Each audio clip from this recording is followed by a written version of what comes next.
Good evening, George Orwell. Perhaps we should start with you telling us a little about yourself.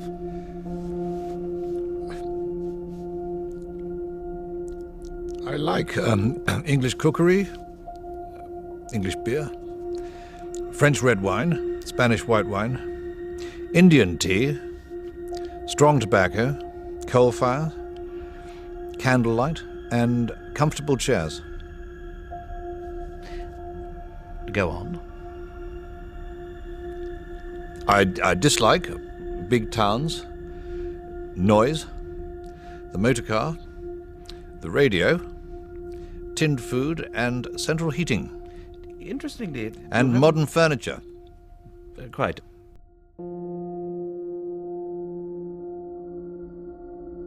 All writers are vain, selfish, and lazy. And at the bottom of their motives there lies a mystery. And so you have no control over what you write? Writing a book is a horrible, exhausting struggle.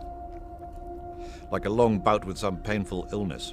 One would never undertake such a thing if one were not driven by some demon one can neither resist nor fully comprehend. 1984, with its thought police, Room 101 and Big Brother, has given us a language with which we can defy oppression. What demon drove you to dream up 1984?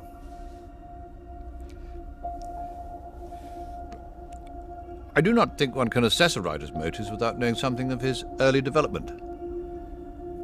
His subject matter will be determined by the age in which he lives.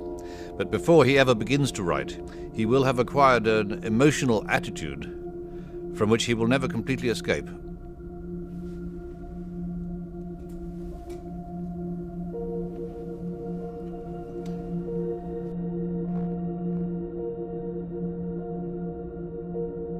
From a very early age, perhaps the age of 5 or 6, I knew that when I grew up I should be a writer.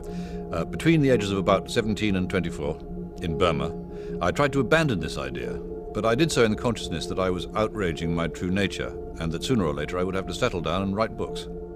But at this stage you were still Eric Blair, and the brand of literature that you first attempted was the polar opposite of 1984. At that time, I wanted to write enormous naturalistic novels with unhappy endings, full of detailed descriptions and arresting similes, and also full of purple passages.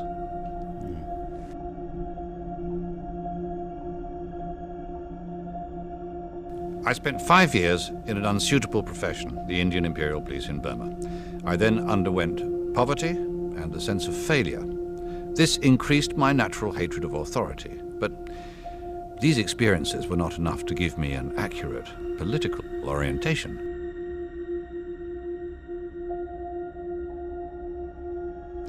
Using the word political in the widest possible sense, desire to push the world in a certain direction, to alter other people's idea of the kind of society they should strive after. So you were, by your early 30s, a political writer? No book is completely free of political bias.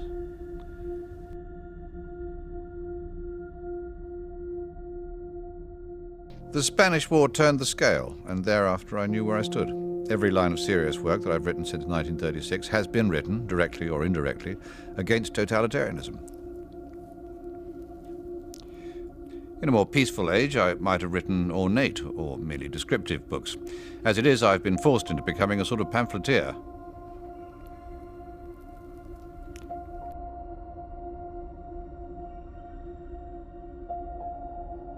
Animal Farm was the first book in which I tried, with full consciousness of what I was doing, to fuse political purpose and artistic purpose into one whole. Some say politics has no place in art.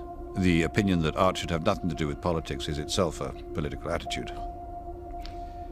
What I most wanted was to turn political writing into an art.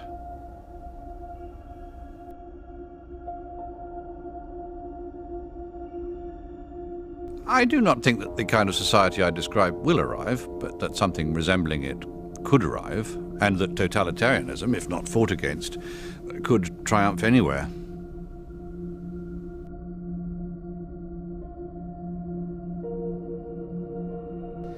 I think that allowing for the book being, after all, a parody, something like 1984 could actually happen. This is the direction the world is going in at the present time. In our world, there will be no emotions except fear, rage, triumph, and self-abasement. The sex instinct will be eradicated. We shall abolish the orgasm. There will be no loyalty except loyalty to the party. But always there will be the intoxication of power. Always, at every moment, there will be the thrill of victory, the sensation of trampling on an enemy who is helpless. If you want a picture of the future, imagine a boot stamping on a human face forever. The moral to be drawn from this dangerous nightmare situation is a simple one. Don't let it happen. It depends on you.